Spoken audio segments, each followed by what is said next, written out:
मैं अक्षय त्यागी आप सभी का अपने channel hope classes by Akshay Tyagi पर स्वागत करता हूं। सबसे पहले चैनल को सब्सक्राइब कर दीजिए। अगर वीडियो पसंद आए तो लाइक एंड शेयर जरूर कीजिएगा। तो आज हम जानेंगे कि अब एसएससी जीडी की तैयारी के जो दिन बचे हैं 10 या 15-20 दिन जितने भी टाइम बचा है, तो इसमें क्या नहीं करना है। ये वीडियो तो हमने बहुत देख ली कि क्या करना है, क्या अब देखेंगे कि क्या नहीं करना है। सबसे पहले तो आप कीजिए कि आप यूट्यूब पर या गूगल पर ये स्ट्रेटजी वीडियो सर्च करना बंद कर दीजिए। इसमें आपका बहुत टाइम वेस्ट हो रहा है और अलग अलग यूट्यूबर अलग अलग स्ट्रेटजी आप लोगों को बता रहे हैं, जिसके आपकी तैयारी डाइवर्ट हो जाती है। अभी तक आप जो स्ट्रेटजी अपनाते आए हैं वो ही स्ट्रेटजी आप अपनाइए, या जिस भी यूट्यूबर के या जिस भी चैनल को आप स्ट्रेटजी वीडियो देख रहे हैं उसमें से जो सही लगे, जो अच्छा लगे उसको ले लीजिए। अब ये नहीं है कि अब आप कंप्लीट स्ट्रेटजी अपनी चेंज करें और तब उसे अप्लाई करें, क्योंकि इतना टाइम नहीं बचा है। ऊपर से यूट्यूब पे आप बहुत टाइम वेस्ट कर रहे हैं, बहुत ही ज़्यादा टाइम वेस्ट कर रहे हैं बेफालतू के कमेंट और ये चैनल वो चैनल फलाना चैनल। तो सबसे पहले आप ये काम कीजिए कि आप यूट्यूब पर स्ट्रेटजी वीडियो देखनी बंद कर दीजिए। दूसरा, आप मॉक टेस्ट के बारे में पूछ रहे थे कि मॉक टेस्ट, तो मैं बता दूं कि मॉक टेस्ट प्रीवियस ईयर को ही फॉलो कीजिए। पहले प्रीवियस ईयर ख़त्म कीजिए, जब प्रीवियस ईयर ख़त्म हो जाए उसके बाद भी ब्रांडेड जो बहुत दिन से एसएससी के बहुत ही ज़्यादा टाइम से जो सबसे पुराने हैं एसएससी के जो मॉक टेस्ट बना रहे हैं उन्हीं के मॉक टेस्ट लगे, क्योंकि उनके मॉक टेस्ट बहुत बैलेंस होते हैं। कुछ लोग कह रहे हैं कि टेस्ट बुक के बहुत ईजी आ रहे हैं, टेस्ट बुक के बहुत ईजी आ रहे हैं। ईजी आ रहे हैं तभी आपका जो कॉन्फिडेंस है वो बूस्टअप होगा। हार्ड मॉक टेस्ट लगाने से आपका जो कॉन्फिडेंस है वो डाउन हो जाएगा।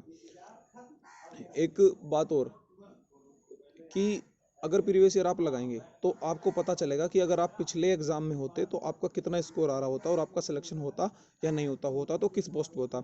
अब आप फ्रेश अगर कोई भी मॉक टेस्ट लगा रहे हैं तो उसमें आप कैसे डिसाइड करेंगे कि आपका मॉक टेस्ट अच्छा हुआ है या बेकार हुआ है, बताइए आप। और स्कोर से ज़्यादा रैंक और परसेंटाइल पे फोकस कीजिए। अगर परसेंटाइल आपका 95 प्लस है तो सिलेक्शन होने से कोई नहीं रोक सकता। तीसरी बात, टाइम बिल्कुल भी वेस्ट ना करें। अभी क्या होगा कि कुछ लोगों की अब तो होगी तैयारी 6 दिन में तैयारी नहीं होगी, 7 दिन में तैयारी नहीं होगी, 10 दिन में कुछ और खास तैयारी नहीं होगी। जितना टाइम भी बचा है, आप अगर पहले 8 घंटे पढ़ रहे थे तो अब 10 घंटे कर दीजिए। जो 10 घंटे पढ़ रहा है वो 12 घंटे पढ़िए, जो 12 घंटे पढ़ रहा था वो 14 घंटे पढ़िए। अब यही टाइम है कि आपने लास्ट के महीने में या लास्ट के 20 दिन में जितनी तैयारी करी है, जितना ज़्यादा रिविजन आप कर सकेंगे आपके स्कोर उतना ही ज़्यादा आएगा। चौथा पॉइंट है कि अब आपके कुछ रीजन के एडमिट कार्ड आ चुके हैं या स्टेटस आ चुका है, आप लोगों के भी आ जाएंगे जिनके बचे हुए हैं। आपका एग्ज़ाम की जो टाइमिंग एक्चुअल में होगी उसी टाइमिंग पे आप मॉक टेस्ट लगाइए। उससे क्या होगा कि आपका जो माइंड है वो उस टाइम के लिए बिल्कुल तैयार हो जाएगा कि इस टाइम मुझे मॉक टेस्ट लगाना होता है। तो आपको वहाँ पे एग्ज़ाम में भी, एक्चुअल एग्ज़ाम में भी कोई दिक्कत नहीं होगी और आपका कॉन्फिडेंस हाई रहेगा, क्योंकि आपका माइंड हैबिचुअल हो चुका होगा, तो कोई भी दिक्कत उसमें नहीं होगी। और एक बात और, आप एग्ज़ाम से पहले कुछ भी, जैसे कुछ लोग होते हैं कि रेड बुल पीते हैं, स्टिंग पीते हैं कि इससे एनर्जी रहेगी। 1-1.5 घंटे के एग्ज़ाम में भी आपको एनर्जी की ज़रूरत पड़ रही है, तो 10 घंटे की 12 घंटे की ड्यूटी कैसे करेंगे। कुछ लोगों को बीएसएफ में जाना है, टीपी में जाना है, वहाँ बर्फ़ में बॉर्डर पे कैसे ड्यूटी करोगे जब आप 1 घंटे के एग्ज़ाम के लिए भी आपको रेड बुल पीनी पड़ रही है। अगर आप घर में चाय पी के मॉक टेस्ट लगाते हैं तो वहाँ भी चाय पी के ही मॉक टेस्ट लगाएं। कुछ भी बेफालतू की चीज़ें, बेफालतू का कोई भी प्रयोग अब ना करें। प्रयोग करना अब मूर्खता होगी। पांचवा पॉइंट, आप बिल्कुल भी घबराएं नहीं। आपने जो पढ़ा है वो बेस्ट है, आप दुनिया के बेस्ट कैंडिडेट हैं। अगर आपका सिलेक्शन नहीं होगा तो किसी का सिलेक्शन नहीं होगा, ये मान के चलें। और अपना हाईएस्ट मॉक जो स्कोर है, अगर किसी का हाईएस्ट मॉक स्कोर 96 है तो उसी को माइंड में रखें कि 96 तो मैं ले आता हूँ। अगर आपका मॉक टेस्ट 92 है, 92 स्कोर है, तो याद रखें कि 92 मेरे नंबर आए हैं तो 92 नंबर तो मैं ले ही आऊँगा हर हाल में। पेपर के लेवल से बिल्कुल ना घबराएं। पेपर का लेवल जैसा भी हो वो सभी के लिए होगा, नॉर्मलाइजेशन सब कवर कर लेगा। इस बात से कोई फ़र्क नहीं पड़ता कि मेरी शिफ्ट आसान आई है, मेरी शिफ्ट हार्ड आई है, कोई खास फ़र्क नहीं पड़ने वाला। और एक आखिरी बात, मैं बार बार कह रहा हूँ कि करंट अफेयर पढ़ लीजिए, करंट अफेयर पढ़ लीजिए, करंट अफेयर पढ़ लीजिए। इसका कारण मैं आपको बताता हूँ कि मेरा जो एग्ज़ाम था उसमें 8 क्वेश्चन करंट अफेयर के आए थे। मेरी जीके मैंने बहुत अच्छे से तैयार नहीं की थी, ना ही मेरी जीके बहुत अच्छी है। मैं करंट अफेयर ही ज़्यादा पढ़ता हूँ। मेरा जो पेपर था उसमें 8 क्वेश्चन करंट अफेयर से रिलेटेड आए थे। मैं ये नहीं कह रहा कि बिल्कुल करंट अफेयर आए थे, लेकिन उन करंट अफेयर में से 8 क्वेश्चन आए थे।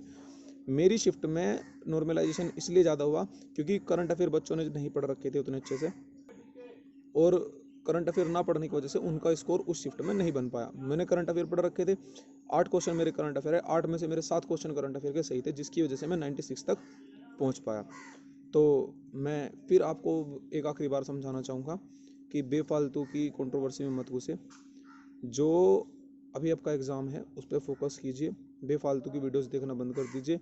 और अगर आप मेरी सलाह अपना बड़ा भाई मान के, गाइडर मान के, मेंटर मान के, जो भी अगर मुझे आप समझें, तो मेरी सलाह ये है, आप एग्ज़ाम तक अपना फ़ोन स्विच ऑफ कर दीजिए। बस जब करंट अफेयर आपको पढ़नी हो तभी फ़ोन यूज कीजिए, नहीं तो बुक से आप करंट अफेयर पढ़ लीजिए। और बेफालतू की वीडियोस देखना बंद कर दीजिए कि भाई मेरा स्कोर कार्ड देखें, मेरा ये देखें, मेरा वो देखें। अरे भाई क्यों देखें तुम्हारा स्कोर कार्ड? तुम्हारे टॉपर्स का स्कोर कार्ड हम क्यों देखें? हम दिखाएंगे तुम्हें अपना स्कोर कार्ड, है ना? तो ऐसे बनिए ना। तो मेरी सलाह यही है, बिल्कुल भी किसी भी चैनल की बातों मानने की ज़रूरत नहीं है।